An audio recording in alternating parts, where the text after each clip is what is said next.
And we're live. We're here. It's episode 20 Woohoo. of the Wow. Practical AI Show. I can't believe it. I've said before, I love multiples of 5. This is a great day. 20 live shows. Yes.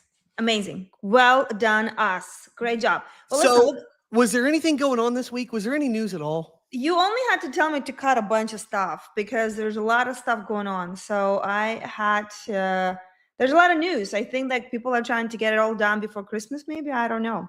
Lots of fun things to get into. So if you are here, you're going to learn all the latest and the greatest trends and news in AI world this past week. And of course, we're going to do some demos of Practical AI, what you can use and what we're learning. So you can learn with us. So let's get to it. Let's kick it off. What are we starting with today? We're going to start with Meta? Yes, let's do that. So basically Meta, what caught my attention this week is Meta made a deal with a bunch of news outlets where they're paying them. They announced partnerships with CNN, Fox News, Le Monde, USA Today, and People. Yes, People magazine is now part of AI Revolution. That still exists? To feed, yeah, apparently, to feed that news or whatever they call it these days into Meta AI. So, but here's an interesting thing. I didn't even know Meta AI existed. I thought Meta's AI was Llama. So, but apparently Llama, did you know this? It's an open source that Meta lets everybody use. And then they have Meta AI that's built on top of Llama that they are commercializing whatever they're using for Facebook and for chats and for other things. So you can go to Meta AI, meta.ai or something, and it's like literally like ChatGPT. You can search for things because it's going through Meta AI. Are you sure? Yeah. Meta AI is like Bigfoot. I've never seen it. I've never seen it. Listen, you tell me now for the first time. But Llama is something that you can download and it's open source on Hugging Face and other things, so you can use it for your whatever projects you want to use. But here's an interesting thing about this whole piece of news. Imagine McDonald's made an exclusive deal with Coca-Cola and then published the Big Mac sauce recipe online and said, hey, everyone, make your own burgers. Like, that's kind of what they're doing. Like, they're making these partnerships, but then they're going out there publishing their open source. Like, I am confused about their strategy. Like, what is their strategy? Well, so this is relevant in my world because I've come up, through the ranks here because of open source software or through open source software. And the thing that stands out the most to me about open source anything is that it's not about the software. It's about the brands that have become dominant in that space. Like WordPress is open source software, but the software stinks. The brand WordPress has all the value. Right. It has all the users, all the fans. They're fans of WordPress. They're, they might say they're fans of open source, but really they're fans of WordPress. So I think that's the play that Meta is making. But I don't understand this. Like, I've read this a few times. I don't get it. Why would you make deals with news outlets to put information in your AI? Everyone who's under the age of 50 thinks all these outlets get seeded with information by government and government operatives. Or maybe political operatives. They don't trust this. I don't care what name is there. If you put Fox, CNN, I don't care who it is. I don't trust it at all. Yeah. Well, listen, if definitely don't. If Meta AI becomes so like X is where the news get consumed by all kinds of population, right? And then Meta and Facebook, like who's on Facebook these days, right? So like who's consuming news there? So if that's who, hey. Welcome. If that's where the news are coming from, you were here first. Now if you're searching Meta AI, your information is coming from CNN and Fox News and People magazine and others. Maybe this is like an end around because they don't have the models don't have access to current data. So this might be their way to get the most current data. Yeah. And they don't want to get sued later. Like Perplexity and others are getting sued because they're using, information on Claude. Remember, Claude got sued for like Yep. using information. Yep. So they're getting ahead of it. So they're making these partnerships, probably paying money to them. And then that way they're getting access to that. Well, here's a thought. Just cut off all these stupid organizations entirely and get your news from social postings on the internet. My God. Well, you know, it's what it is. Anyway, so that's the news. Keep an eye on that. If you're in Meta AI, all the news you're asking, I would just I have a tip for you later that will help you get news across 7 different AIs in one place. So that way you're sort of kind of have your own little model of how it works. But I thought the most interesting part here was that that Llama, like how Llama is connected to Meta AI, because we keep seeing Llama all over and no one using it. And I'm like, who's using Llama? But apparently Llama is being used in some chat bots and other things that some companies are licensing from or building on top of. They're just building on top of that. Chinese companies have to have some model to copy so that they can make theirs better. So it's a good thing Llama exists. Yeah. Anyway, so you heard it here first. Any other kind of piece of things before I move on? Well, I think Llama is the only notable US-based open source LLM. Mm-hmm. So, I mean, that's notable. I think we should pay attention. Yeah. I mean, I'm making jokes here, but like it matters. And from my understand, they're basically using it as the open source to get all the, I guess, data that others are. And I don't know how this works. You're the brain of this. If it's open source, I guess it's being trained with all the users that are using it. I don't know how that works. Do you know how that works? It depends on how they have their stuff set up to whether or not it's like doing self-referential, self-reinforced learning. I would assume that any good model is doing that. We're actually going to talk about that a little bit later in the show about AIs making AIs better. So here's the thing, what I want to end with on this note. So now we know Meta is getting its news from these news sources. My only trustable thing for now for news is Grok. Grok can give me, because X has access to all that stuff. So I am very interested to see how all of these different AI companies are building partnerships with all this different news to have access to the most current information. And I think it's going to continue to go that way, right? So like, how can you compete with X? Yeah. If I'm looking at this, I'm anyone but X. I thought that was a brilliant, solution that Elon made. All right, well, moving on. Now you know where the news is coming from on Meta AI. Good luck, everybody. All right, rant incoming. Next segment up. Here we go. Segment 2. The OpenAI just dropped their first enterprise report. Can you please pull up do you have access to the artifact? I have slides. Well, there's segment 2, there's a artifact there. Can you let me see if I got this. Checking. While you're doing that, so OpenAI just dropped their first enterprise report. And there's one number that should terrify every company leader. The top coders are using AI 17 times more than the median user. This graph is hilarious. It didn't need to be this big, but there you go. No, this is 17 times more. This actually works perfect with the segment. I know size matters, but can you please go back to the bottom? Okay, there we go. Anyway, let me keep talking. Don't get me off my track. 17 times more. It's like comparing someone who goes to the gym twice a week to someone training for the Olympics. And if you think that gap is going to close on its own, I've got some bad news for you. So OpenAI pulled data from over 1 million workplace accounts, real usage, not surveys, and the headline stats look incredible. 75% of workers say AI improves their speed and quality. Another 75% report doing tasks they literally could not do before. Power users are saving 10 hours a week. That's getting an entire extra workday back, right? But here's where it gets wild. Weekly message volume grew 8 times year over year, and API reasoning token usage, that's the complex multi-step problem-solving stuff, jumped 320 times. 320.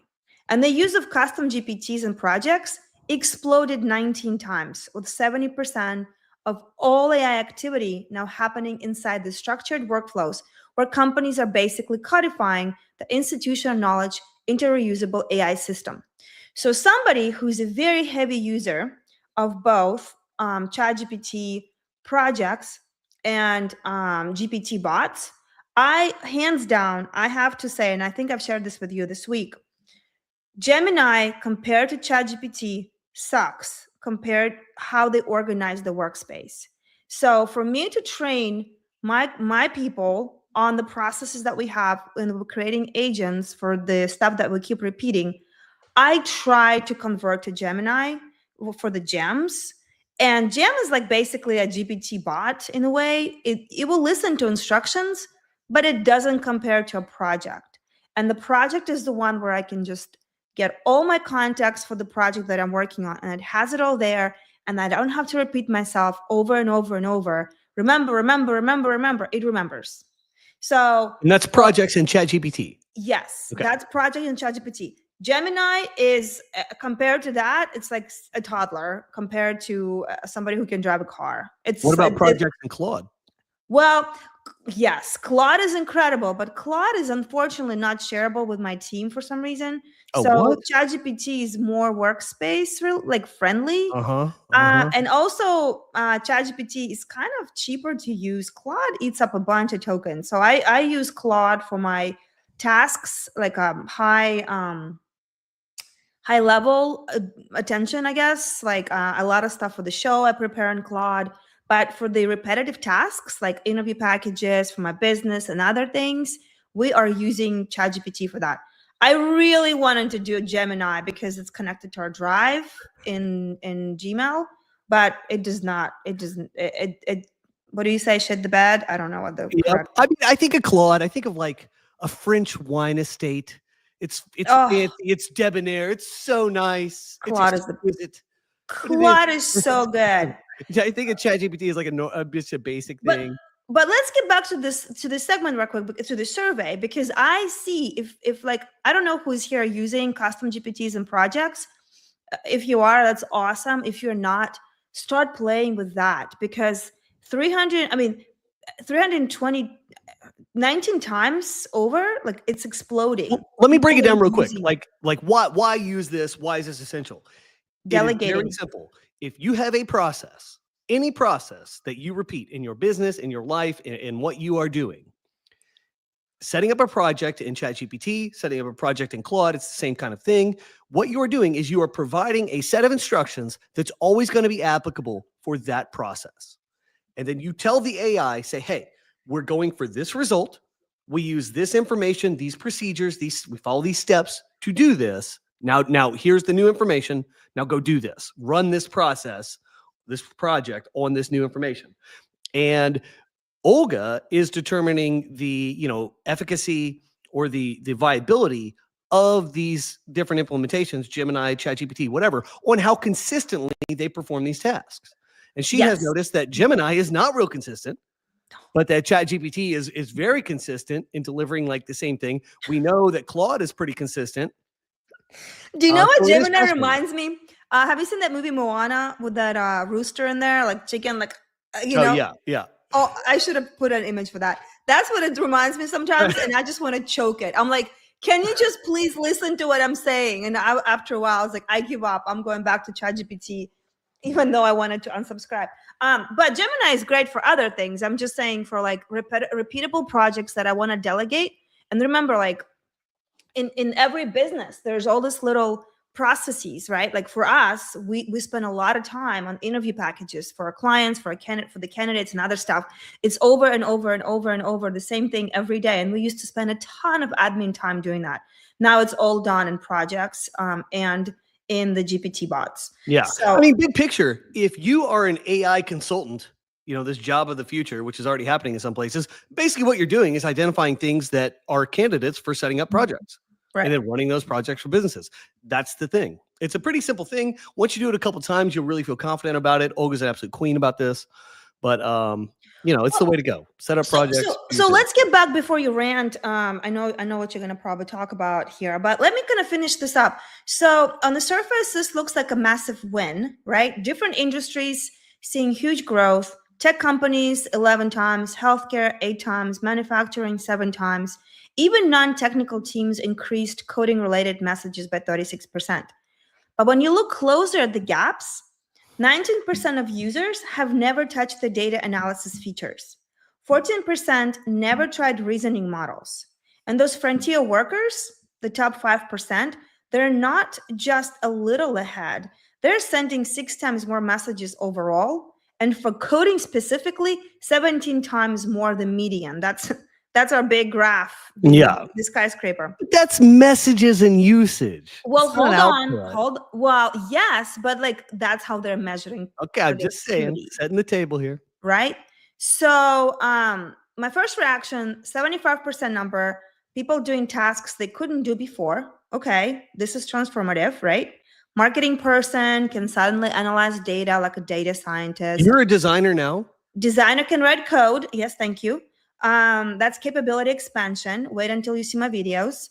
But the 17 times gap, like it's one thing to roll out a tool that makes everyone 20% faster. That's manageable. But when your top performers are getting 17 times more value, you're not dealing with productivity tool anymore. You're dealing with sorting mechanism. And companies have no idea how to manage that. I got some ideas how to manage that. You just fire everybody else. Listen, this is why you are not going to manage a team anytime soon. So on that note, I want to show you this little image that I made. And actually I posted this yesterday on, on X. Can you see this? Mm-hmm. Yeah? I had that queued up. Oh, you did? Oh, okay. Well, there you go. Well, here's the image. So this is a median user, right? They're just stuck. They're just maybe ChatGPTing how to write an email. That's great and fine. But here's the top performer, right? Who uses AI. So they activate tools. They save 10 hours a week. That's me. Reinvest. Oh, I mean, I'm not bragging, but that's kind of what happened. They reinvest time in learning more AI skills, upskilling, experimenting, get even better at it. Now I'm saving 15 hours a week. And it just keeps on going. It keeps on going. And I'm becoming more and more productive. And some people are like, oh, this is so boring. I don't want to do more work. But guys, like, I don't have to do boring stuff. Like, this is the fun thing. Like, this is where I love AI so much, is that it takes care of the boring stuff of like creating these graphics, creating my reports, creating all this, things for the show in terms of formatting. All I have to do is just asking questions and keep learning. Now I will shut up and you can share with us what you think about all this. All right. Well, 17x productivity. It's not actual productivity. It's not 17x output. It's just 17 times more using of the AI prompts. Which that could mean a lot or it could mean a little. Now, I think there's definitely a correlation to, I've experienced this myself. You're living this reality. The more you use it, the more you kind of realize and understand how you can use it. Okay, that's totally real. That's totally real. Earlier I was touting the use of projects. 100% what you need to be doing for anything repeatable with like, like PDF deliverables, imagery, even some aspects of code, although I really want to pump the brakes on that. And we'll get more into that later.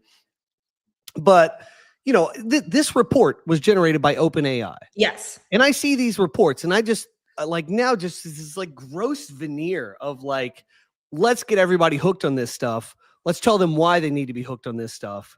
Like it's reached this like almost like cultish sort of like thing to get you in and get you hooked. Like, oh, why this is essential. It's like, man, come on. But okay. But don't you? Okay, first of all, there's only 5% people are actually doing that, and I'm the nerd in those 5%. That's 17 times ahead. Okay. I'm not saying I'm 17 times ahead of everybody. That's not what I'm saying. However, out of those 17 times that I'm saying over and over again, yes, probably 15 times it's going to be like worthless or not leading to anything. But the 2 times it could. Right. And I learned, like, wait until I share my Kling story today and how much I was frustrated with that, and then probably send a gazillion requests. but I learned after like 10th how to do it right. Right. Yeah. Well, the trial, that part is real. So it's a struggle. So But here's my what is question definitely though. true. Why are some people sending 17 times more and some people are literally sitting on the biggest, I would say, superpower of our lifetime and not doing much with that? Well, That's I what I'm think saying. that's the magic of the thing, right? You interface with these things, you realize how you can apply it. Oh, I see how I can use this to gain this. Yeah. And like, I'm not nearly the power user that you are, and not involving it in that much of my workflows. But in the ones that I have interfaced with, I am taking exactly that approach. Like, oh, I see, we can take this, we can fold this into that. We can have an amazing outcome, so much leverage from just a prompt. How do we do that? So, I mean, that's really the thing. So even if it's not 17x, I do think there is an alignment with the future thing going on. I see the stuff you're doing. I see you leveling up your game in areas where you would never develop these skills naturally. No. And that's amazing. And Yeah. that's kind of the takeaway, I think, for people. I just think, I don't know. I think my brain is getting tired of this hypey thing. And I really want to focus more on like what is actually happening. And yeah, for sure. So, we're getting there. Maybe we're going to divert though in the next segment. We have a comment here. Gemini is too heavily biased towards the crossing the road. Poisson gap. I don't know Poisson gap. Do you know You're that not familiar is? with that. Poisson gap behavior, and it doesn't handle that trade-off well. It will get better. Oh, for sure. For sure it'll get better. I think I just try to like it before it was ready to be liked. and just for actual like business like applications, it was not ready to show off in the kind of showdown with OpenAI. So I was very sad. I told this to Chris. I was like, oh, I have to go back to it. But back to the survey. So 1 million users, 9,000 worker surveys. So this is OpenAI State of Enterprise that they just released at the beginning of December. And just sort of keep this in mind, because I like the surveys. They sort of show inside of how people actually use it instead of the hype, right? Because everybody's like, oh my God, AI is everywhere. And then you look at the survey and you go, what? AI is creating a glass slipper effect. The high performers who master it are going to retain their roles, get promoted, command higher salaries. Everybody else is at risk. And companies can't close that 17 times gap. They're not going to capture the value. So they're just going to watch their best people leave for competitors who figured it out. So that's kind of like, it will be interesting talent wars next year, where those people who are curious and who are playing, who are learning, they're going to be irresistible. And man, the talent wars are going to be crazy. So I do think there's one interesting aspect of this, or maybe an understated aspect of this, is that the people who are really performing with AI and leveling up themselves with it are using it a ton. It's not really saving them any time or productivity. It's a shift.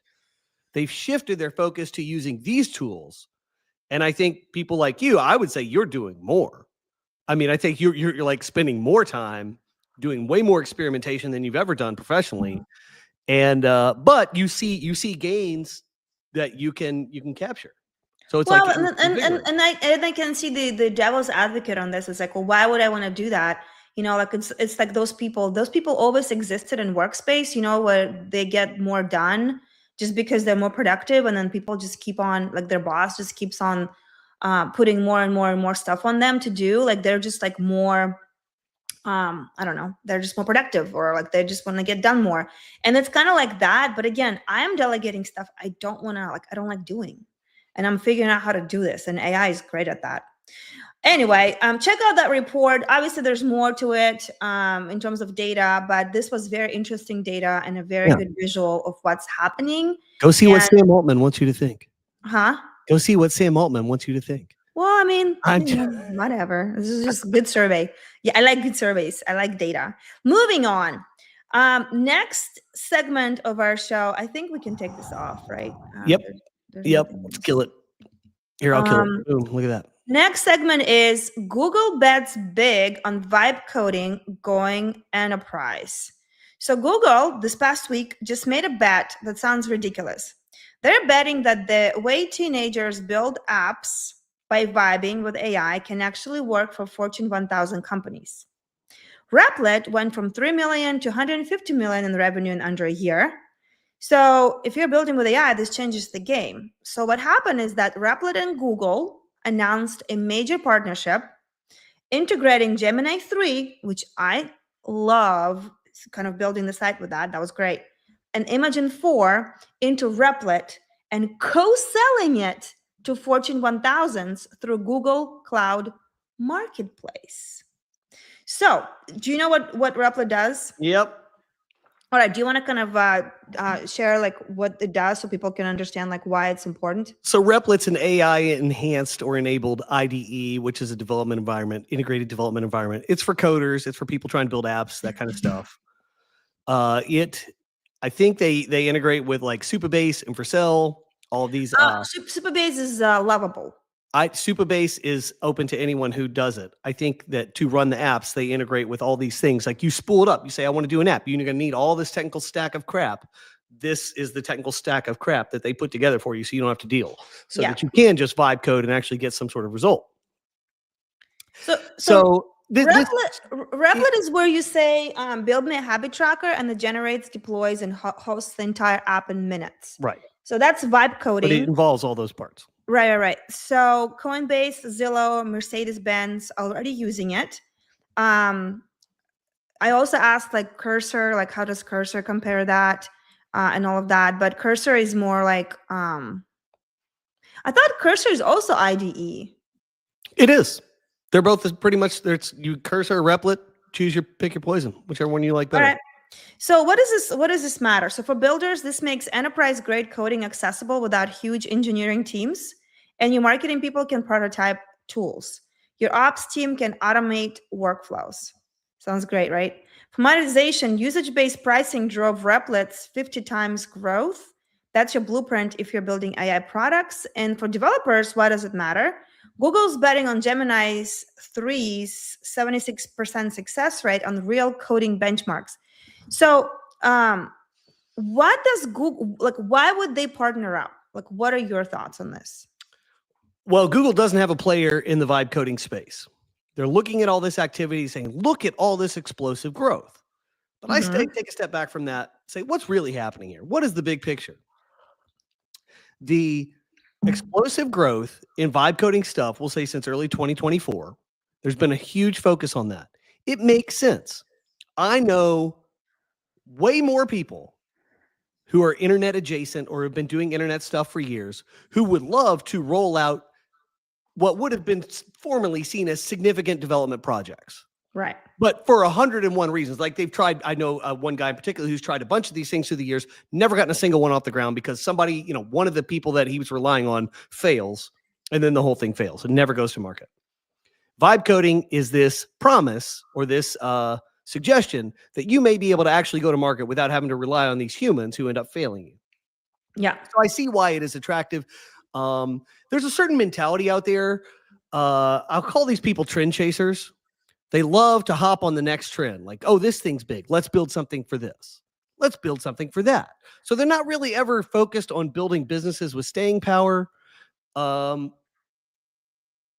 key point about business online is that there's like two stages. Stage one is I want to get to the point where I can collect money from you. Yeah. All right. That's what most of these people, most of these players, I'm going to say 90% of the vibe coders, that's their focus. Get me something that is significant enough that it looks like I can collect money from you. And then I can, say I got 10K ARR or whatever it is, 10K MRR, get to these little milestones, and then I've got a business. Okay. But the next level is a real sustainable business with systems behind it to run your business online. That's the admin side. This is the stuff that sucks because you end up building all this stuff for you, the business, to run. You can't show it off to users. You can't marketing team can't take it and say, hey, we built this great admin backend so we could actually run a business and be sustainable. Like there's nothing sexy about this. It takes all the time, all the effort. It sucks. It compromises all the data. Well. But that's the real thing to have a real business. Okay, first of all, what is Google's track record in launching any new products? It's absolute garbage. Gmail's their only thing. It's terrible. I just think Replit is like, I mean, it's kind of like, I mean, yeah, Google is great at some things, but Google, like, they have such a reputation of launching products and abandoning them because they don't care.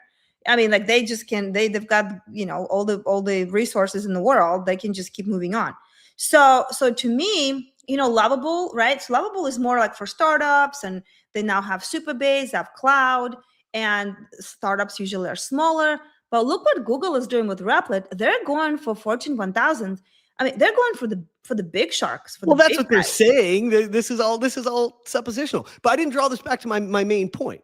The point I want to make is there's like this huge, obviously, there's this huge potential market of people who want to be able to do trend chasing, which means launching new things to try and capture these new trends all the time. And they would love to have something significant to actually, you know, collect money and ideally to run the business, but we'll worry about that later. As long as we can get to the collect money stage, these people are all in and willing to pay. Yeah. And that's the thing. These are builders who are willing to pay. This is a flush market that is real loose with the credit card to get off the ground. So that's attractive for these types of businesses. So the success of this segment of the market is merely reflective of the fact that this energy exists. My question and my immediate follow-up to all this is this a super legitimate segment, or are we sort of, is it sort of like playing to the hedonists in a way? Is this like satisfying some sort of just primal urge? Is there anything really behind this, or is just sort of like a quick collection and then the whole thing goes up in vapor? In 3 years, it's either going to be like, whoa, a huge success, or like a complete fiasco, disaster, right? So we have a comment here. The primary issue with Replit, in my opinion, is the models are terrible for memory. It will refactor things you don't ask for. You have to get good at instructions and also making it document the details. Yes. And then I noticed this with all the models. I know Replit is using Google Cloud Infra, correct? So they are. So this is how I guess they're selling it to these, you know, Fortune whatever 1000 companies, is that we've got the hosting, we've got this, we've got prototyping, we've got this. So my little spying brain was like, okay, so what can go wrong? Okay, so I love this one so much is because, so let's say a marketing person built an app in Replit, right? At some Fortune whatever. It's going to be a marketing person. That's the trend chasers. Well, okay. That's how I'd qualify. I'm just like saying it could be marketing, it could be customer success, it could be they're marketing-y people. Okay, it could be anybody. I'm not saying, I'm not picking on marketing. I'm just, this is actually Claude that did this. Anyway, not me. Anyway, non-security review, right? So it bypasses, you know, critical checks. Whatever, SQL injection vulnerability. So it creates, you know, major expose, I guess, right? Major like exploit for whatever. And it depends on the industry too, about like, you know, what your vulnerabilities are, what holes you have to cover legally. Customer data gets exposed. Am I sharing this on the thing? Yeah. Customer data gets exposed, sensitive information leaked.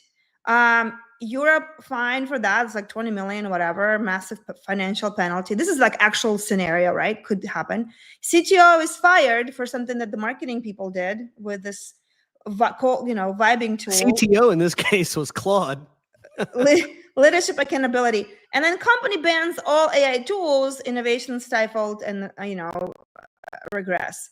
So total cost, reputation loss, millions of dollars, and time to disaster 6 months. So to me, it's just like, this is all great and shiny and sweet until something goes wrong, and something will go wrong because there's way too many people. It's like herding cats, right? So like, how are you going to make sure it's all consistent? I don't know. The jury's still out. So getting a working app with all the pieces connected that can do what I said, this mythical collect money, to get to that baseline, that is significant. And even the stuff that does that now, I've not, you know, I look at it, I'm like, wow, there's significant holes with this. But, you know, it gets the job done. If you're the marketing guy, that's all you care about. You got to that point. The other side of that, the back-end systems that actually run the business, that is such a huge part of the equation. You ever seen that picture of the iceberg? There's all these iceberg pictures on the internet. Well, it's like a meme. You got like the app that collects money is the tip that sticks out of the water. Yeah. Well, the business system behind that is the freaking part underneath it that's submerged. It looks like Mount Everest. Yep. So I'm not like, oh yeah, the future vibe coding. Yeah, that's going to be the thing. LOL. Not a chance. I honestly, I don't know who will, I don't know what the approval process is going to look like in those companies and how is it going to go down. But again, like this is fascinating to me to watch that this is happening in real life. And, Claude thinks most likely 70% chance what will happen is shadow IT explosion, hundreds of unsecured apps proliferate, security incidents, and technical debt crisis. That's the real one. The technical debt crisis is the real 18 one. months in, companies realize they have unmaintainable spaghetti. Thank you. Yes, love it. Unmaintainable spaghetti. Thank you, Claude. Anyway, so good for Replit. I mean, that's I think awesome. Google might be the Jim Cramer of internet indicators. Do you know who Jim Cramer is? No. I hope the audience does. This guy recommends stocks. He's been on TV for like 20 years. Every time he recommends a stock, it tanks. So Google has invested in this space. Are you saying they're about to tank Replit with all this? Well, not Replit necessarily, but this whole vibe coding thing, like stock crashing. Oh man, this is too funny. All right, well, you heard it here first. We'll watch this very carefully. I actually want to cover Replit in the next couple of weeks and see how this is going to affect the revenue and what is going to happen, but we'll see what happens. Moving on, first news of the day. Well, we're going to sprinkle little news because I had to take out a lot of stuff that Chris was like, we don't have time for this. I want to get out of here before lunch, gang. My goodness. Yes. So Anthropic launched Claude Code in Slack. So all you have to do if you're using Slack for work, it could be for big companies, for little companies, it doesn't matter. You can just tag add Claude in any thread, and it writes code and submits PRs without leaving chat. But every request flows through 4 companies: Slack, Anthropic, AWS, GitHub. So your entire code base gets read for context, and data sits in Anthropic systems for 30 plus days, which means it's incredibly convenient for solo developers, but potentially a compliance nightmare for anyone with proprietary code or regulated data. But what I like about it is like now Claude is integrated. So I guess that's going to be a big trend, is like integrated in apps. So you don't have to leave and switch contacts, which is annoying because I have a million tabs open as it is. Do you have anything to say about this before we move on? Well, I love this. So this is really the thing. This is indicative of a much larger thing. I think a lot of the future is going to revolve around this. So in previous episodes, I have talked about how I don't really care about like increases in model power. It does nothing for me. I look at the way these things work now, and I see that what really is going to give us the best results that we can use right now is a continuous refinement. It's like in like filtration, like when they do like distillation filtration stuff for like alcohol. Yeah. The best ones like run it through the system like 20 times to get all the crap out of there. And like, this is what we need to do. We don't need a better model. We need to keep running more and more refined stuff through the same models we already have. And that is essentially what Poetic is doing. That's sort of the wrapper that they have. Well, hold on. We haven't gotten to Poetic yet. Oh, my bad. Yeah. So, but anything about Claude and Slack? Oh, I got way ahead of us. Jeez. No, Claude, Slack, we're good there. Paging Mr. Pearson. Pearson. I know. Come back to earth. I know there was no headline there. That threw me. I needed it says bold. news. Okay. I know, but lack of bold. Anyway, well, listen. So this company I'm a slave to typography. Moving on to the next segment, this company called Poetic, it beat Google at half the cost. Who's Poetic? Poetic is a 6-person startup, just beat Google's best AI model on reasoning tasks at half the cost. And they're open sourcing the code, which means you can use it to make your AI tools dramatically better this weekend. Open source, guys, okay? Open source. So Poetic became the first system to crack 50% on ARC. It's a reasoning benchmark. They scored 54% at $30 per task using Gemini 3 Pro. Google's own Gemini DeepThink only 45%, and it cost $77 per task. 6 months ago, the best model scored under 5. So here's the key. Poetic didn't build a new model. They built an orchestration layer, a wrapper that makes existing models check their own work, fix mistakes, and try again. It's like giving AI a smart coach. And why does it matter to you all from the practical application? If you're using AI for coding, data analysis, reasoning tasks, you can plug it this right now. Early adopters see 15 to 30% fewer bugs, 2 to 3 times better accuracy, and 40 to 70% lower costs. So, for example, a 3-person legal tech startup went from $8,000 to $120,000 monthly revenue in 6 weeks. So basically, all they're saying is that you can. It's not about like who's got the most GPUs anymore. It's like, how do we orchestrate this in a way that you can use code, right? It's a wrapper around the LLM to be more productive by checking and rechecking the work and fixing the bugs. Didn't we talk about this like a week or so ago? Yeah. So go. What do you think about it? Well, I already spilled the beans. Oh, But it's not about the models getting better. It's about distillation. It's about running more refined stuff through the models. You had a great example last week when you had ChatGPT, build you a prompt to do that design with Claude and with Gemini. And it used keywords like suggesting tool usage. This is the language that these AIs speak. It had some other stuff in there. It was real good. I went over all that last week. Anyone who wants to go check out episode 19.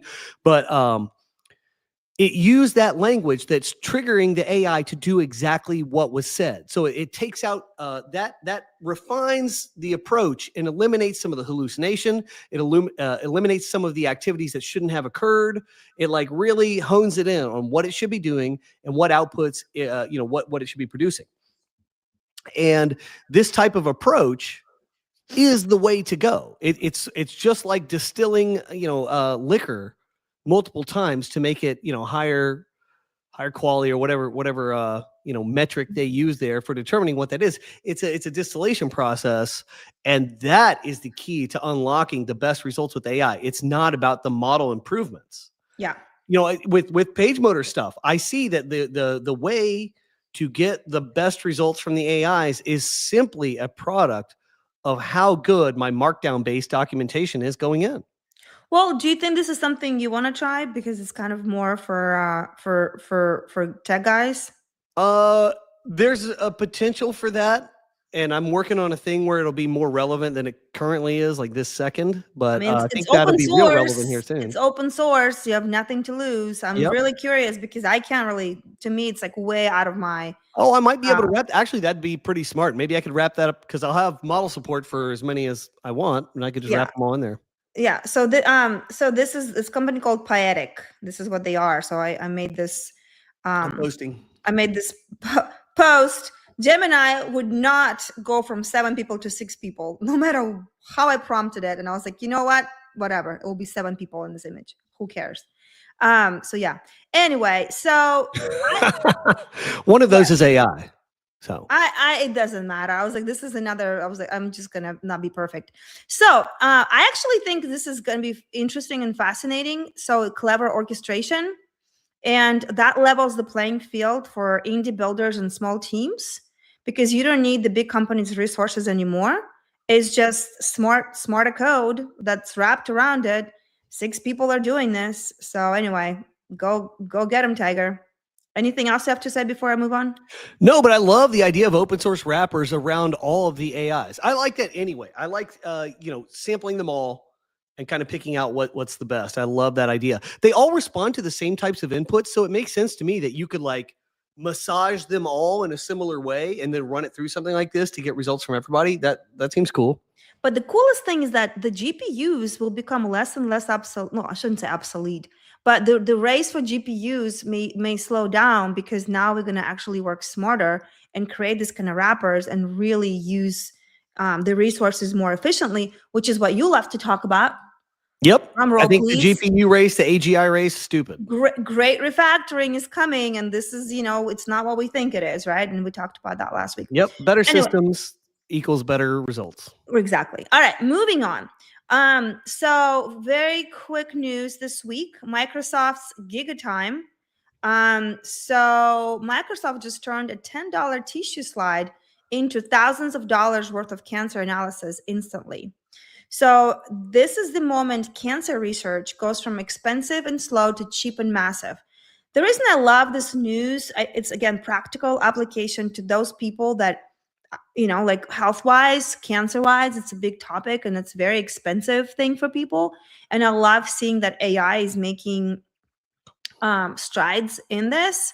So what is GigaTime? GigaTime is Microsoft's AI model that reads routine tissue slides. The basic ones every hospital already does for $10, and it extracts the same tumor and immune system insights you'd normally get from expensive lab tests costing $1,000 to $5,000 per slide that takes days or weeks. It processes a slide in 20 minutes on standard hardware. They tested it on 14,000 cancer patients across 24 different cancer types, and they found over 1,200 patterns linking immune activity to cancer stage and patient survival, and they open sourced it. So what do you think about that? Well, I want to make a couple points about this. I love this. I think this is maybe, if we project forward, possibly this is aligned with like the very best use of AI for humanity.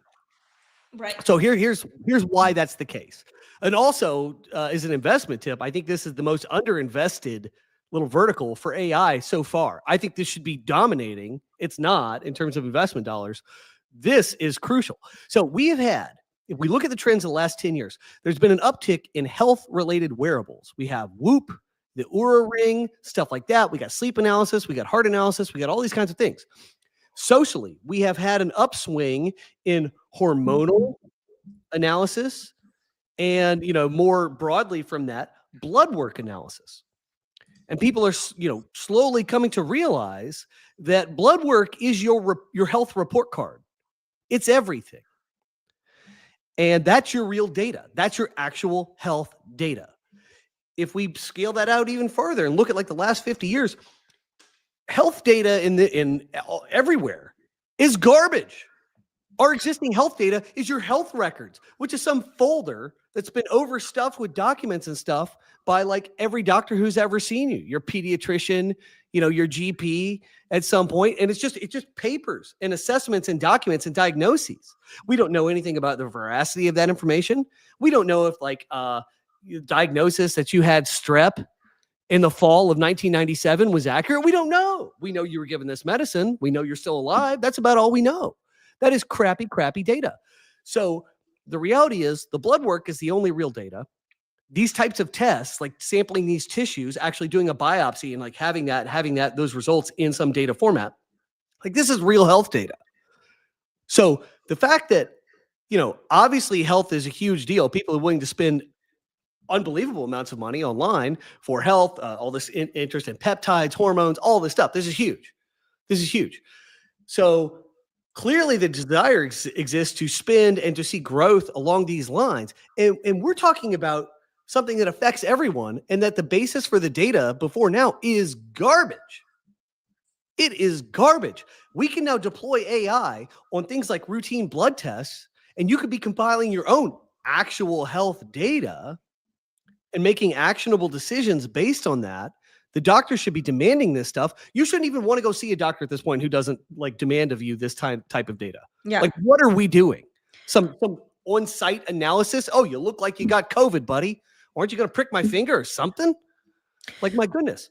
So this has got to be the future. This needs to be right. So hospitals, I didn't know this, but hospitals worldwide have billions of archived tissue slides sitting in storage. So now with one click, this could become a massive data set of cancer insights.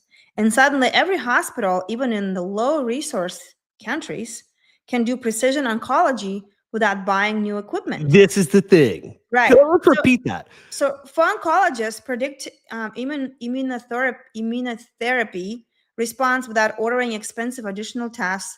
For pharma, retroactively analyze failed drug trials to find which patients actually would have responded. And for patients in developing countries, finally get access to precision medicine that was previously unaffordable. So here's an example. Some medication will come out to treat some condition, or it's being used to treat some condition. They always have other effects, and we don't really have a good handle on what those are. But some medication will come out. Some patient gets prescribed this medication and dies, has a fatal reaction to this medication. They end up pulling it.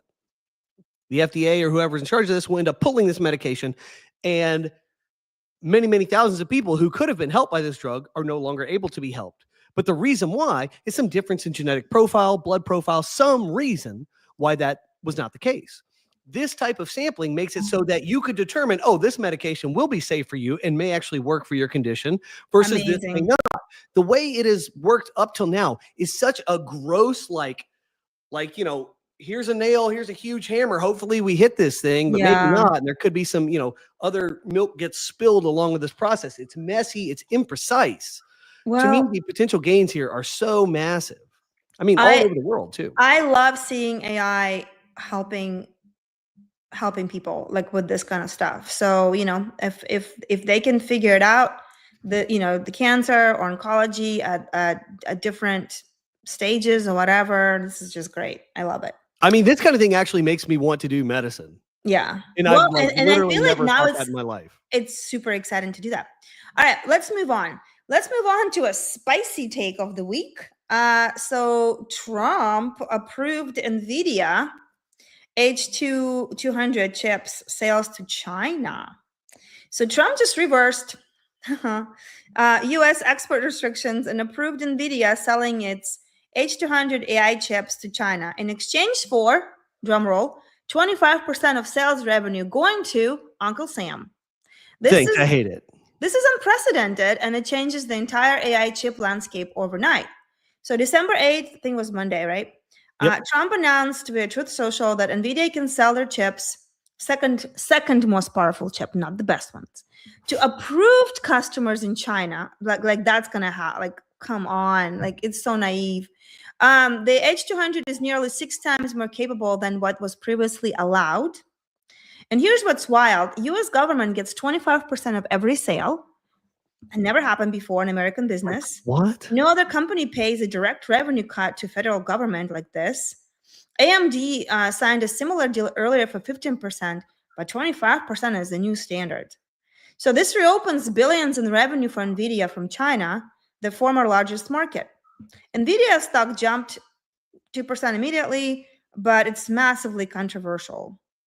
So apparently, NVIDIA CEO has been lobbying Trump personally for this because it keeps U.S. chips as the global standard instead of letting China go fully independent with, I'll never pronounce this. Huawei alternative. I will never be able to speak Chinese.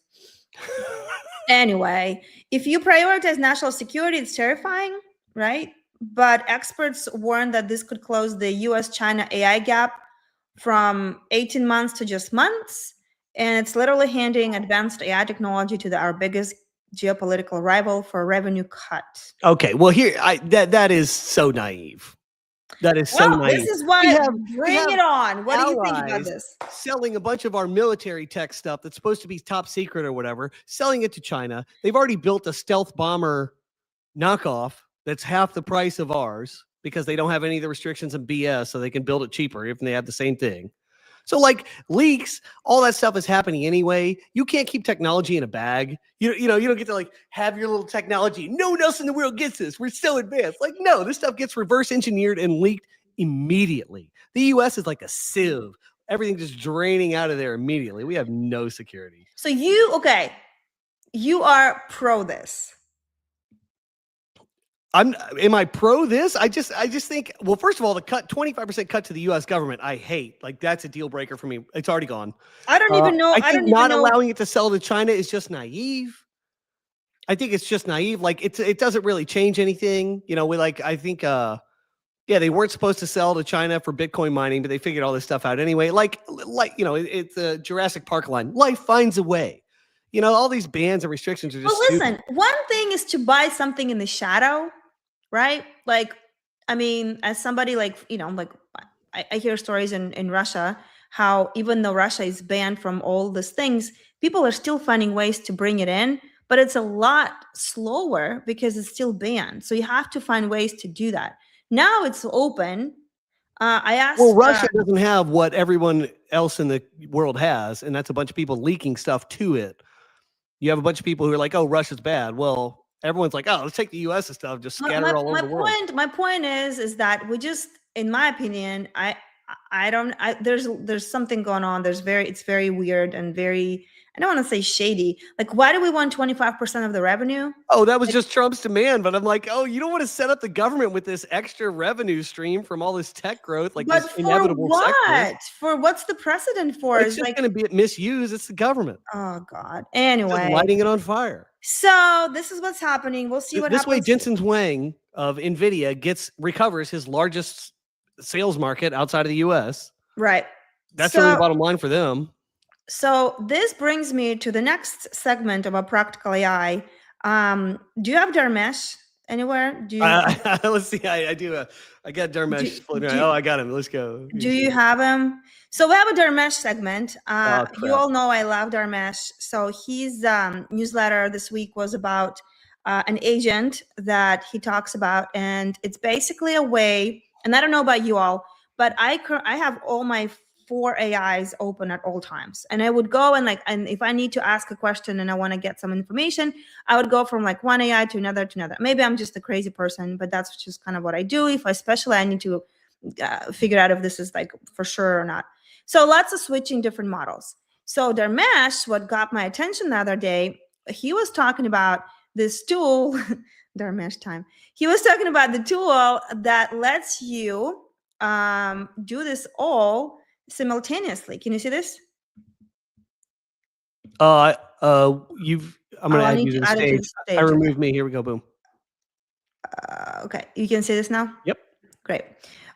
So this is his company, Agent AI, where you can go and create whatever agents and market them, to people. Like you can build your own thing. So it's in his network. Somebody else built it, I guess.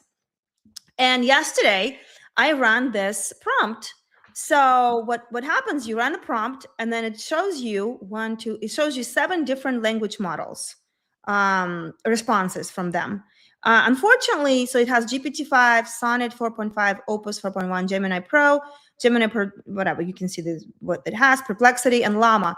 It doesn't have Grok, which I thought was, I'm going to offer my feedback on this. I think Grok is super important to include because it has the most recent information.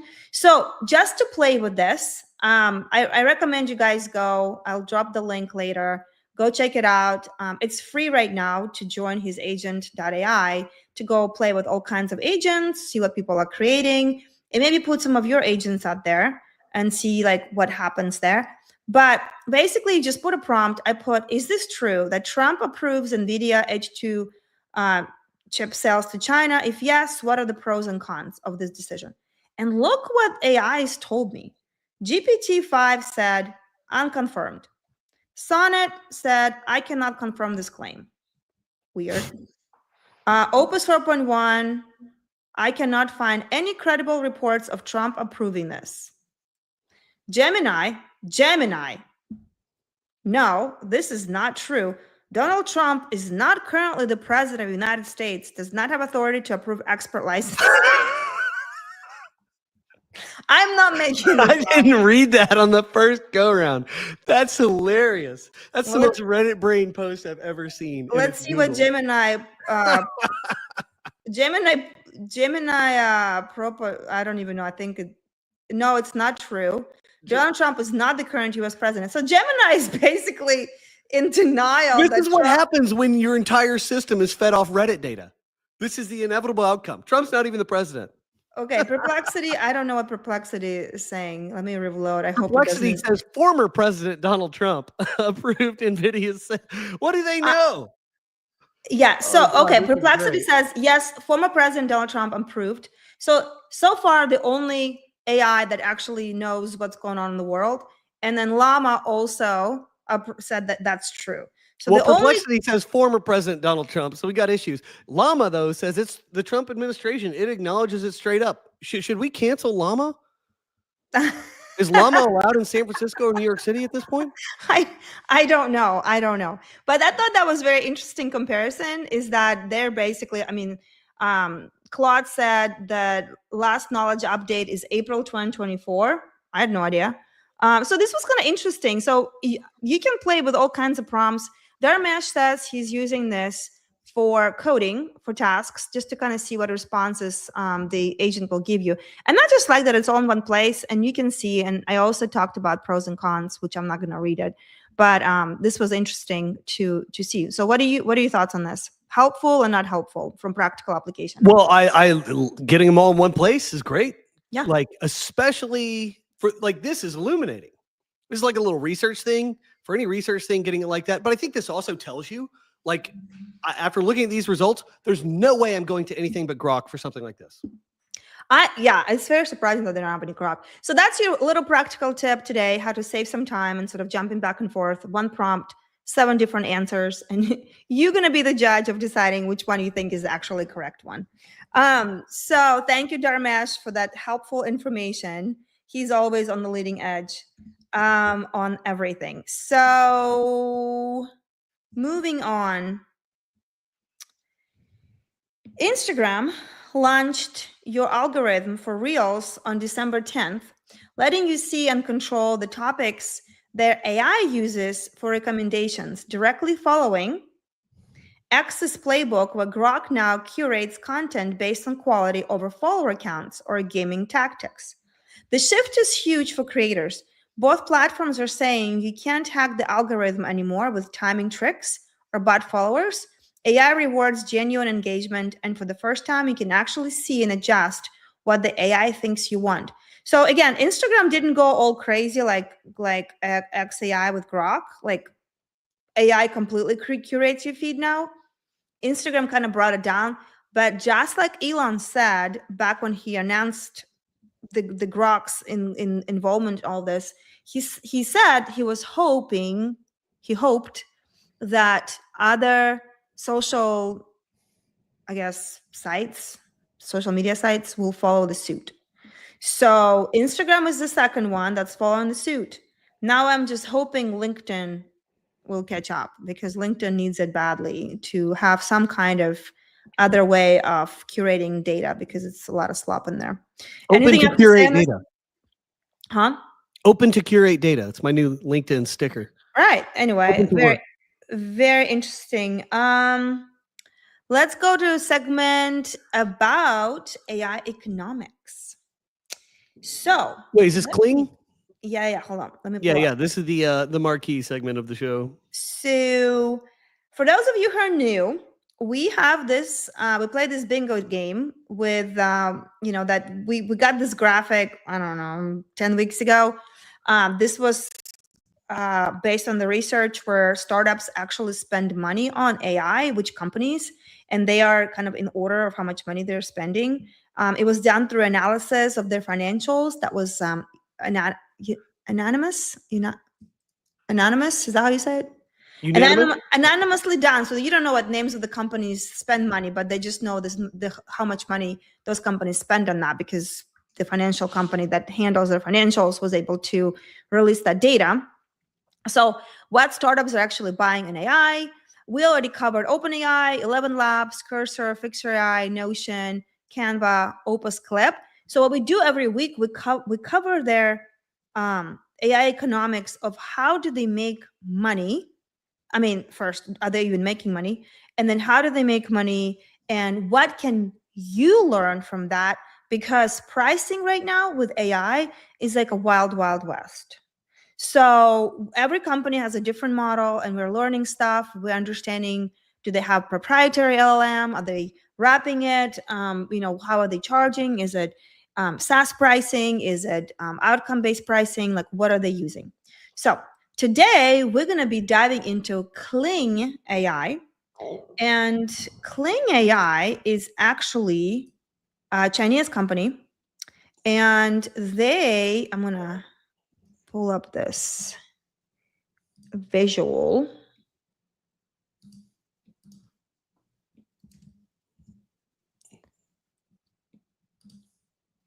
Waiting patiently. There it is. Yeah, I know. Oh, look, so a little stylistic change from Claude. Well, I like this one better. Anyway, so basically, what is Kling AI? Kling AI is a smaller company. They just have 34 engineers, and they've got a business of about 140 million ARR.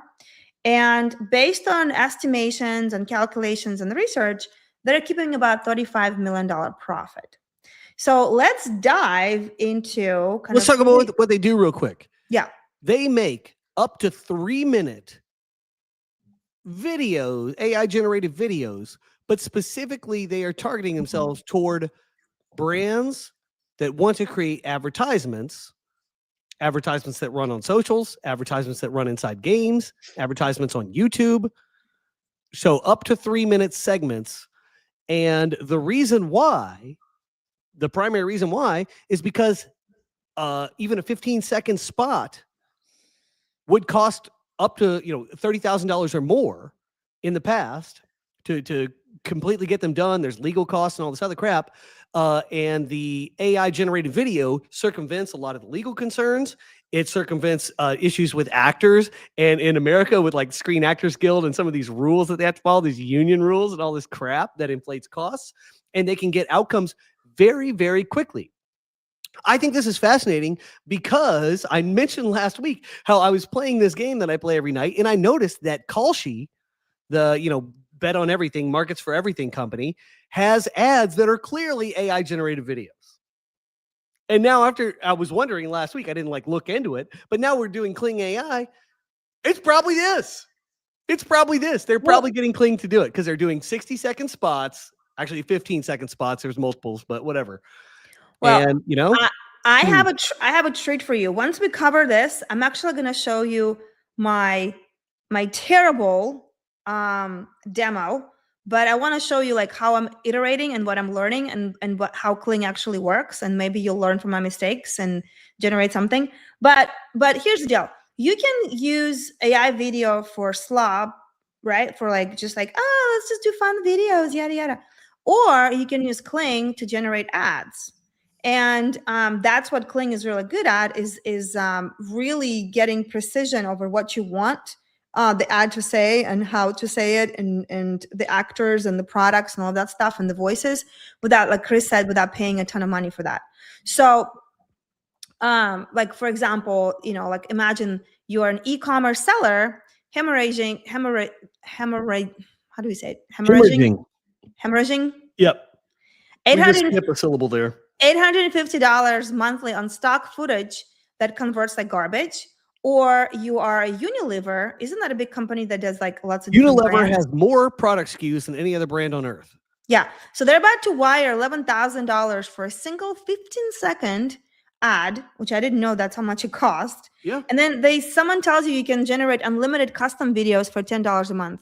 And you're like, whatever, that's not true. But there's 22 million people that are using Kling AI, and it's amazing that they can do this with 34 engineers.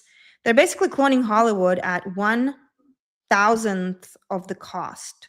So let's talk about the revenue. So the revenue is 140. We talked about that. The way they got to 100 million was in 10 months, which was awesome. They have 22 million users, 10,000 enterprises, and 15% convert free to paid. Industry average is 5 to 10. So interesting thing about it, I started with the free version. It gave me 166 credits, and that's basically good enough for 2 5-second videos, 10-second video. Which is actually a pretty big video if you think about it. It's, for an ad or whatever. And so once I burned through that, I had to convert to paid because now I'm I want to figure out what I can actually make with this. And so I paid $6 and it gave me 600 credits. So let's see how long that's going to last me. But I'll show you guys what that looks like in a second. So Goldman Sachs projects them to be 365 million. And assuming that they don't screw it up. So they launched as a button inside Qishu, which is China's TikTok cousin, with 416 million daily users. So they already had a pretty good launchpad. And one viral dance challenge generated 10 million shares and 500,000 paid trials overnight, 0 ad spend. So they are truly using influencers and TikTok videos and other things they don't have a sales team. Basically, they are not like who had a big sales team? Notion. Yes. They are not using the Notion. They are doing all viral. Even when I was converting myself to paid account, it gave me a link to share in exchange for credits. So it's rewarding every user to share as much as possible. Wow. So you can get credits. So that's how they, I guess, get more people. So let's talk about their economics. Like, how do they actually make money? So individual subscriptions, 98 million, 70%. Enterprise is 30% of the revenue at 42 million. Geographically, international is 70% of the revenue. Americans are paying more, premium pricing. China is 30% of the revenue at 42 million. Interesting, right? Yeah. So it makes sense. America's the commercial market of the world. Right. Paid subscribers, 1 million, 15% convert. Again, this is actually interesting statistics. That industry average is 5 to 10%. So that's good to know, right? But theirs is 15%, which is very exciting. And here's their costs. So their cost is about 105 million, 75%. They're spending 30% on compute. So video generation is 40 million. So you kind of see what that looks like. They're using DeepSeek, spending $2 million, which I think they will spend a lot more than $2 million if they're using OpenAI or oh Lord, or Claude. So DeepSeek is winning in this case. Well, that's not much considering what they're doing. That it just feels low. There's something else happening. The AI almost laughed at me when I asked to separate this. They're like, it's nothing, and I'm like, well, it's something. We got to know how much they're spending. They're using Alibaba Cloud. They own 70% of their infrastructure, which I guess they're training their own model, right? Kind of. They got to be doing something like that for the cost. They got to be. They spend 45% on people. They've got 34 engineers. They've got R&D. They've got some product people, support. They have no salespeople. They spend, in Beijing, it costs $100,000 a base plus some equity to keep those people. Basically, Claude told me that in America, you're talking about 2 to 4 times more that. Yeah. Just for people. So they're definitely winning by having competent people doing this in a different country. Their cost of acquisition is $18 per user. Industry is about $50 per user. I thought that was, again, this is good knowledge. Yeah. For those of you who are building products, I am currently building a different company that uses AI. So for me, this is gold to understand what is the industry kind of standard versus like, what do we need to shoot for, right? So 80% is organic growth. To me, that says people are happy and they're sharing it. They're sharing what they're, what they're happy with. So TikTok, WeChat, kind of that's where they are, spreading their word. So 15% spent on sales through these channels. And then they spend 10% on infrastructure, 7 million, bandwidth, storage, compliance, office. China costs about 1/3 of US rates. Storage is cheap for them. Yeah.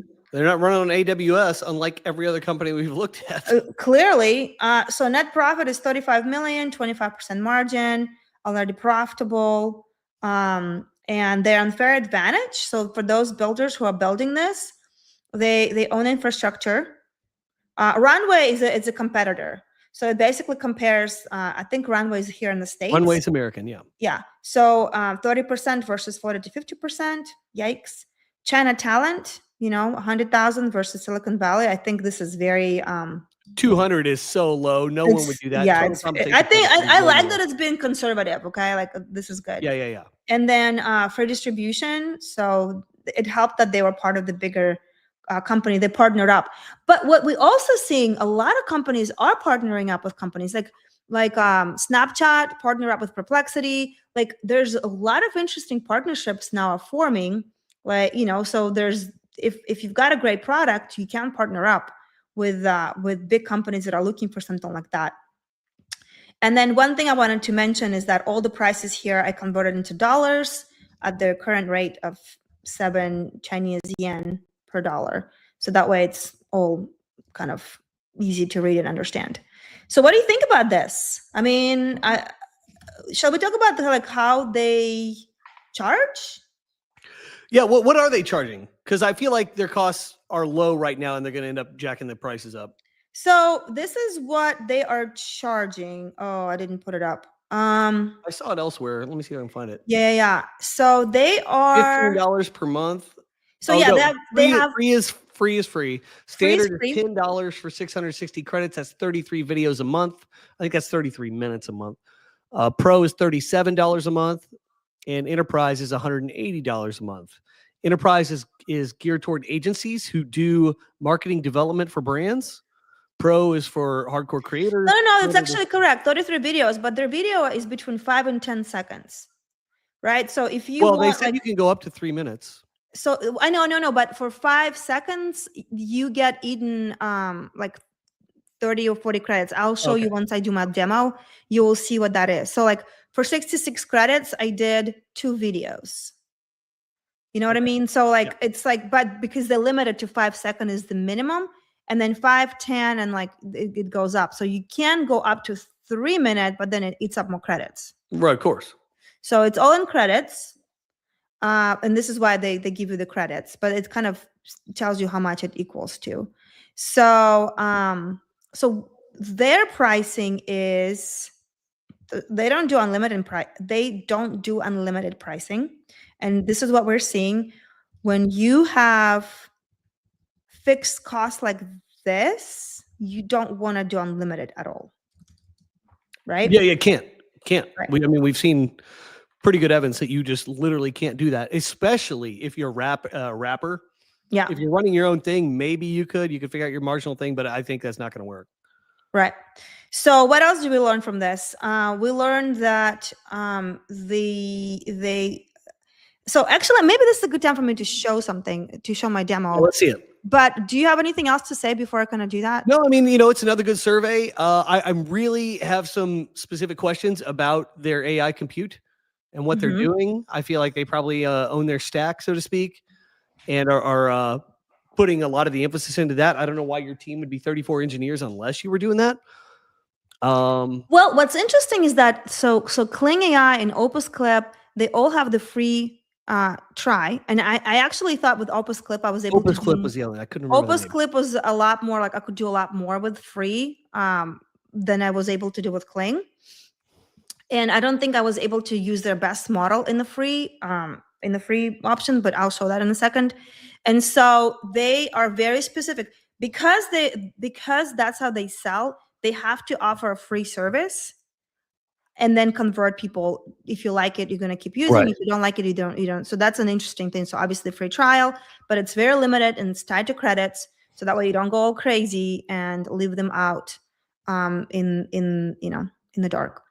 So, all right, well, let's dive into what my show us some magic. Oh my gosh. All right. So here's what I did. And Chris has not seen this. Okay. So this is going to be his first time seeing this. Yeah, I demanded a Christmas present. This is it. So this is what it looks like.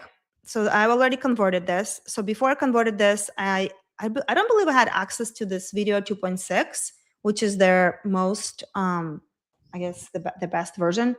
And I had 166 credits that I burned through very quickly. So this was the first. Oh, Lord. So this was the first video that I did. Does it have audio? It had the audio, yes. Terrible. But all I did, so this was my learning. I'll walk you through it. So I uploaded the image of us, right, doing the show. And I wanted to create an ad for our show. And my idea was, like, I talked to Claude about my idea first. And my idea was creating a short video where you go from overwhelm and FOMO of what's happening in the AI world every week to having clarity and, feeling good about what you're building, having peace of mind that you're on top of all the trends and you know what's going on. So you're like, you are ahead of the curve, right? So I wanted that kind of feel, and I wanted to build an actual ad that I could put out there on the social media. That was my big goal. All right. So this was the first video. I hated it, right? Because and the thing is it's really hard to edit it. So you put a picture, you put a prompt right here, and it generates, and you don't have a lot of controls over that. So that was my first video. Then I watched some tutorials, and I figured out that actually what you could do here, you could do text to video, which is the most like you literally just do the text, but then it will give you the video that has nothing to do with what you're trying to accomplish. Like it will have different actors. I wanted sort of look like us, right? So that's why I wanted to give it a picture. So I didn't want to do text to video, so I did image to video. So I uploaded the image of us doing the show first, and then you saw the result of that. I wasn't very impressed. So then I watched some tutorials, and they told me that the best thing to do is use Nana Banana to generate a couple images of what you wanted to start and to end with. And then the video will transform from beginning to the end of what you want, like kind of the anchoring. And then you can lip sync over whatever you want to say on top of that. Am I making sense? Yep. Well, I mean, yeah, it's kind of a multi-part process, which is, I think people don't anticipate. So here's this video. I have no idea what she's saying. Okay, no idea.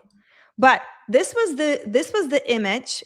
Shall I show my Nana Banana what I did, or yeah, please? Be confusing. We're clueless right now. So here's what I did. I said, use this picture of our faces to create, both of us standing in the middle of AI news chaos or whatever. So this is what it created, the picture, which I thought it was better, right? Because like, at least this is a good start. You look good. And I'm super jacked. Jeez. I know. And then I wanted the picture of after. That looks like you. I like that cartoon picture of you there. That one. I like it, but then I was like, it's kind of boring. I want the actual transformation, right? Like I was thinking, like, how do I want the ad to be? So obviously all of that work I had to do by myself and Claude and talking to AIs, but I really wanted to give Kling a good chance to give me a good ad. And then this was my after picture of us feeling confident that we did it. I didn't like it that much. So because Nana Banana starts hallucinating after a certain point. And then I like this one better. So you can tell I had a lot of fun with this. So this was the after picture of us standing on top of the mountain. We're confident. Practical AI helps us, be on top of things, build things, and share with others. Like I'm not an expert at all, but I'm learning and I'm sharing what I'm learning, right? And anyway, so this is my after picture. I also tried to do in the middle picture, which was a big failure. And then this one, I was like, maybe if I give it the middle, the video will be better. So the reason I'm saying style flyaway in a city with practical AI news. Right. So my point is that the what I've learned is Kling works the best if you wanted to show you exactly what you want. If you want the video to be in the way that you want it to be, you got to give it a good picture to start with, which makes sense, right? And like if you are promoting your products or other things, clearly you want a picture of your product to be there as well. So now that you've seen all my visuals, now you see kind of what I'm trying to do here, right? Terrible. I didn't like that. So there's a bunch of iterations that were horrible. I don't even know what it says. Are you attempting to share video tab? Yeah. Can you see this? Yep. So we don't hear volume. We could hear your volume before in the past when you've done this. Well, there's no volume right now because he's saying things that doesn't make any sense. Okay. You see? So it's just like it's terrible and horrible. Like I didn't like it. I didn't like it. It's not going from chaos to order at all. It's kind of all over the place. There's no control over that because it was trying to go through 3 images that I uploaded it to give it like context, and it was not great. So this is what I switched to paid. And I think it started getting better. Okay. So this is my.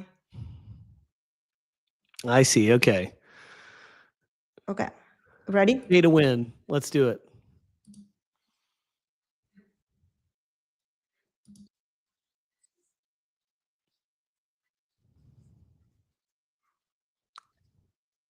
You are talking in this, but my voice isn't there. Terrible. Okay. Right? So I have the dubbing now going with the dub. There's like a lip dub that I could do. I did not like that at all. Then this one is.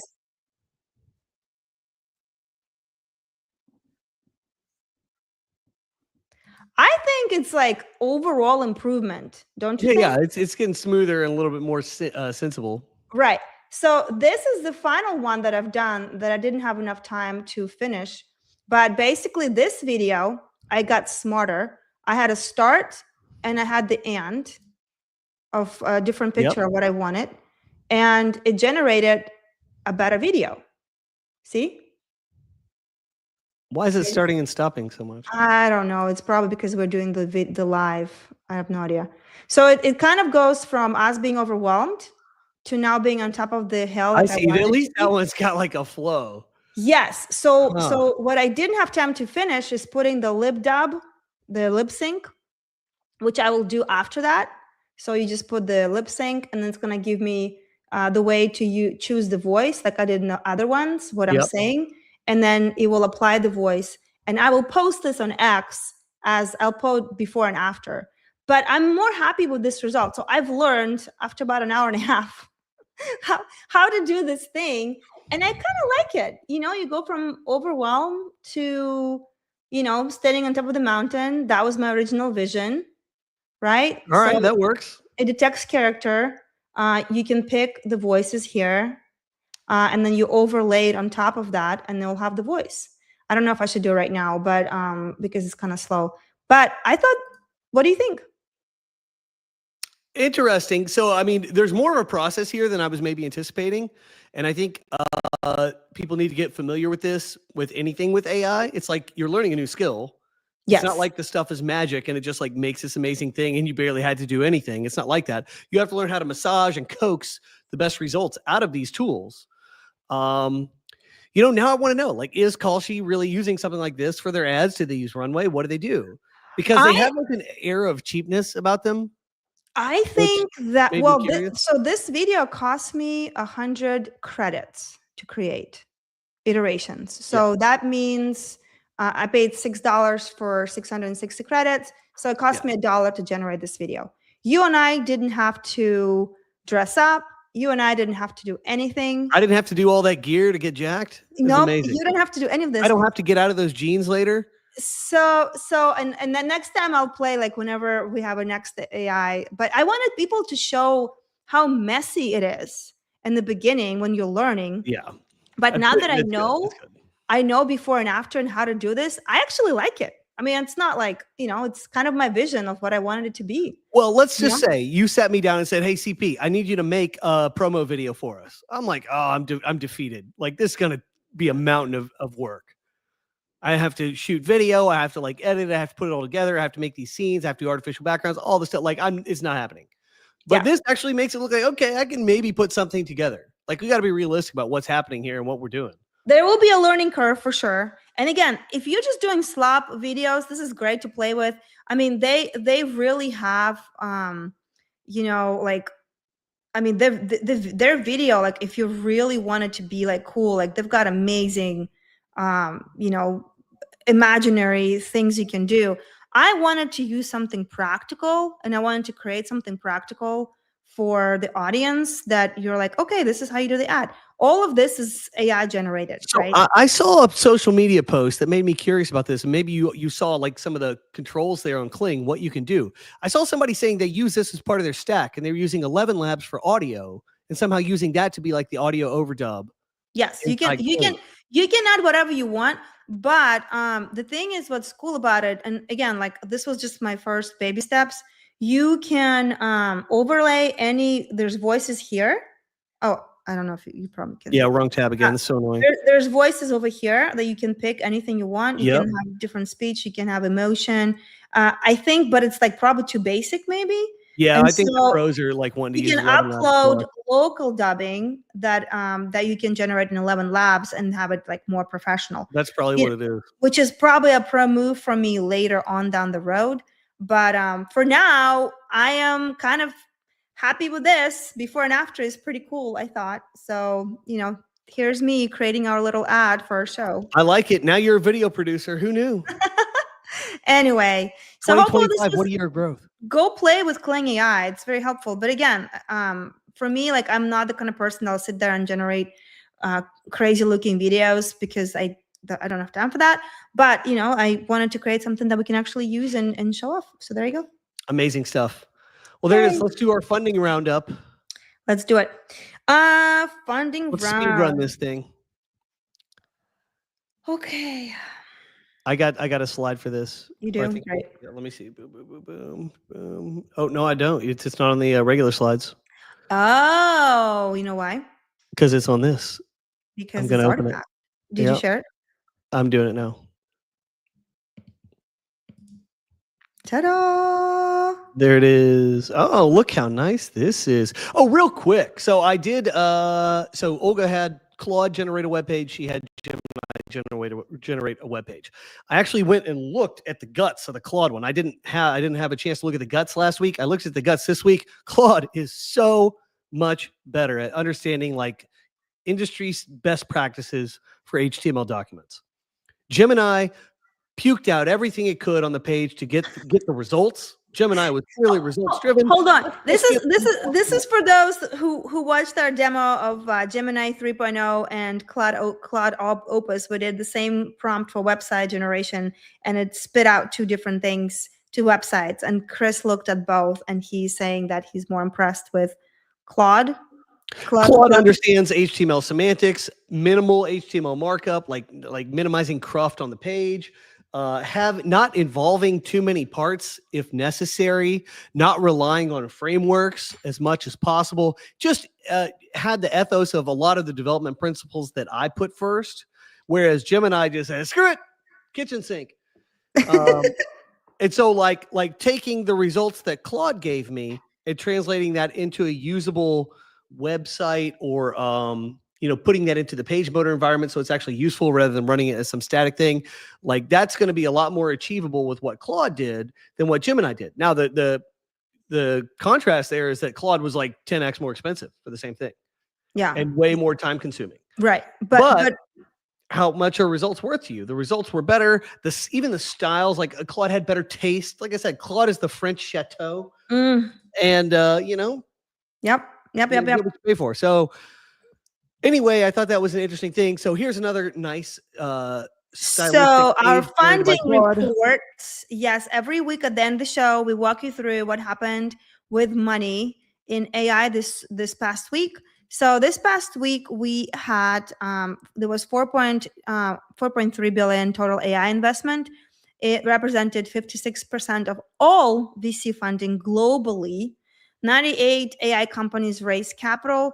There were 12 mega deals that captured 66% of the total. Okay. So United States, go down because it's going to put it down on the thing. United States was winning with, wow, look at this, 666. 67% of funding went to United States.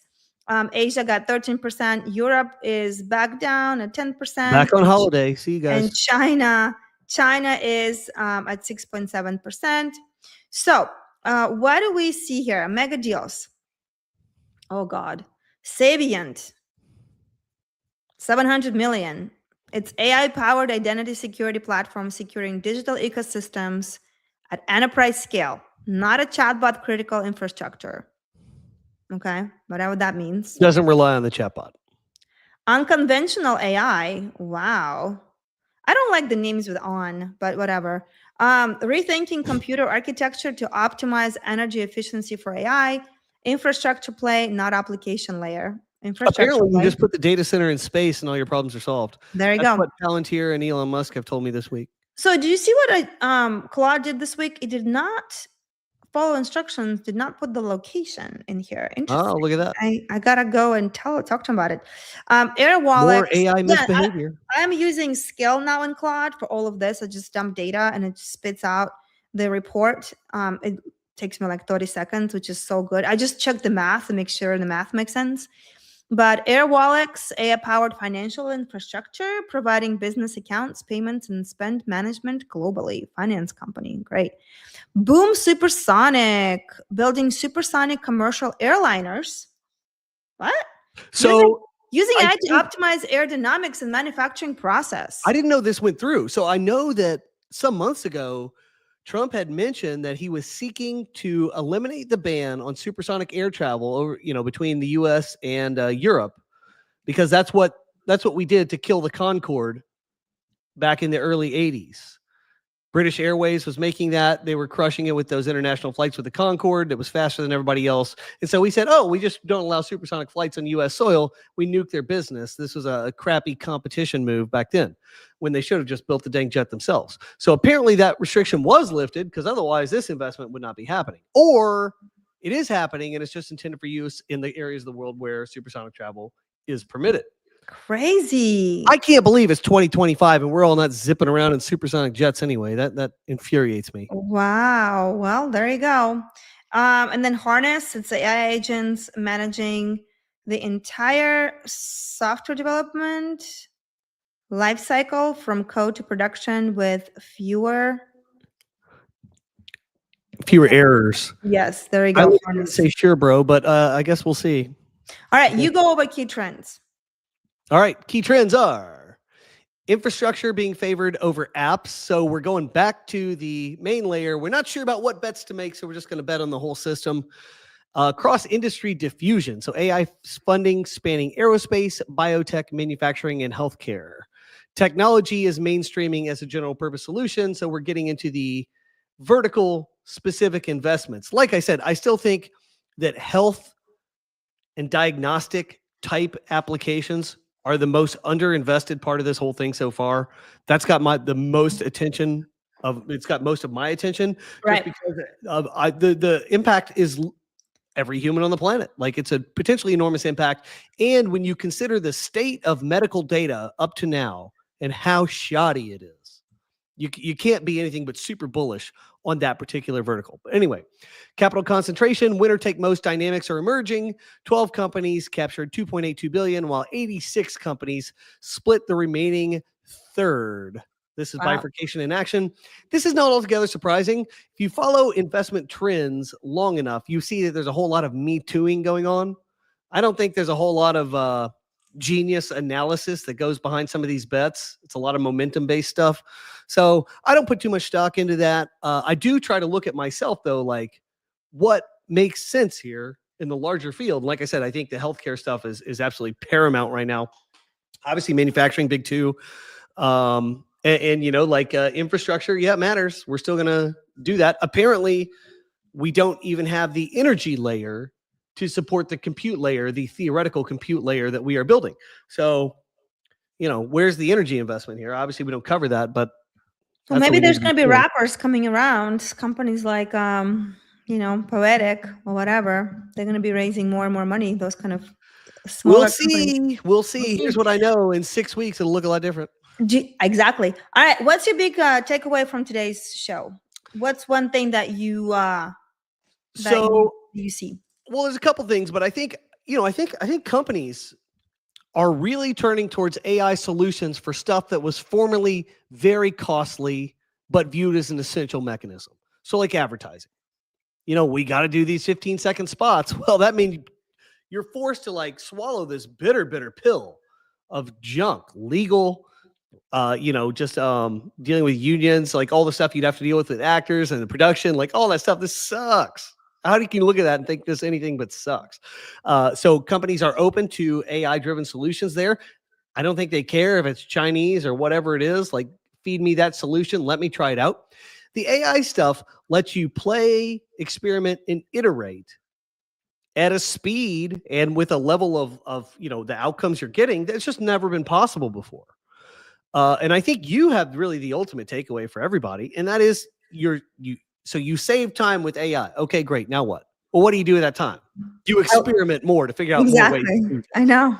Like that's it's like reinvesting. Right. So that's the thing. You need Well, to I be could go to spa more. That's for sure. I could definitely do that. That's up to you. Only I you can know. make that decision. I know. I definitely have to think about it. But the deal is playing with these models. Like you can't just be looking from the outside and be an observer in this. You need to be messing around because you're going to get insights for yourself. Like, oh, I can use it like this. I can get leverage like this. And then you need to be going through and doing that. So once you're doing that, once you're undertaking that process, you are effectively the AI consultant of the future. Yep. You're playing the game. So that's really the thing. Get in there and do that. Get your hands dirty and accept that it's not a thing that makes everything faster and easier. The process of actually getting there and playing with these prompts is actually really messy. But there is gold. You can pan some gold out of these hills, I promise. I went to bed yesterday so frustrated because the version that I got was like the third version I showed you. It was like, oh, it's terrible. I'm like, really? Like, what's Kling is all about? But I also realized that the free model is not going to give me all the things I want until I got the paid version. And paid version is a lot more intuitive, and there's a lot more to do, and a lot like I can edit more. But my thing with this was a couple things. First, the companies that used to be in the industry of video and audio and commercials and ads and all of that used to make good money, I hope they're pivoting, because this is now even I mean anyone can do it, like literally. Yeah, like I can watch some videos, and again, like my company is small, and to me, like I would rather have something out there than nothing. So now my option is not spend $15,000 on the ad or nothing. It's my option is do nothing or spend some time and make it not perfect, but at least it's promoting you somehow. Or I can make a video of some kind of sort that I have control over. Nana Banana was definitely the key to use that to kind of get the momentum launch pad going for the video of what I wanted to do. Anyway, and so that's the first thing, is that now creators and like small business owners don't have to spend gazillion dollars for ads and promote their companies. Like literally you can stand out from other companies just by using what I did, right? And like and again, like it may be corny, whatever, but people are going to remember something over nothing. So that's the first thing and I'm going to play with this, and I know next week is going to be even better. So, and then the second thing that was interesting and practical application for me is having that agent open that Dharmesh talked about, and for important stuff, getting 7 perspectives, because that's kind of free. Like I don't have to pay for that. It's just like running through someone else's, I don't know, free models. That's amazing. I have that spin work on that. I don't know, but it works. So I'm like, all right, I'm using that. So because it's helpful to see look at, out of 7 models, only 2 thought that was true. That's weird. Like only one recognized Trump as president. I know, weird. Weird. And then that's my highlight. And then the third thing I wanted to say, that my big takeaway is for those of you who show up and chat with us, and I appreciate your time so much and all the comments, because to me, understanding, yes, practical AI application is important, playing with it is important, but here we're learning the trends and like the macroeconomics of how things work, because that kind of helps you understand the players and where it's going, and more importantly, where do you come in and how do you build? I mean, look at the company Poetic, 6 people making change already. Like that's incredible. Like, and I mean, this is a space, like you've got a good idea, building it, go get them, Tiger. I love that. Look at PageMotor. 1 people. One people, 2. Yeah. Well, anyway, yes. Do you have any update on that before we wrap this up? I've shared this with the forums, but I'm building a new not a feature, but it's a new way to do templates. So templates were very straightforward before. It was literally every item that's in the template, pretty much. That's how templates were constructed for the HTML output. I realized that the way to do templates is to think of them as chunks of mini templates. So one actual template on your website is actually a collection of, we'll say, 5 or 6 smaller templates, sub-templates within these templates. I'm calling those sub-templates blocks. They are little templates of HTML. So one might be for a hero section.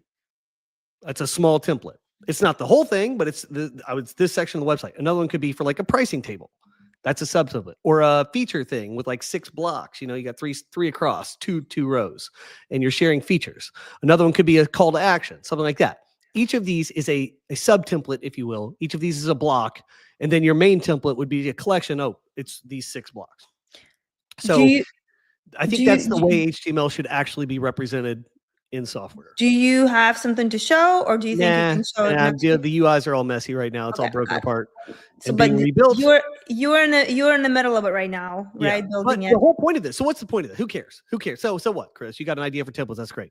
I don't care about that either. What I do care about is taking results like the ones Claude gave you for your website and being able to say, "Yo, Claude, turn this into a PageMotor site ASAP."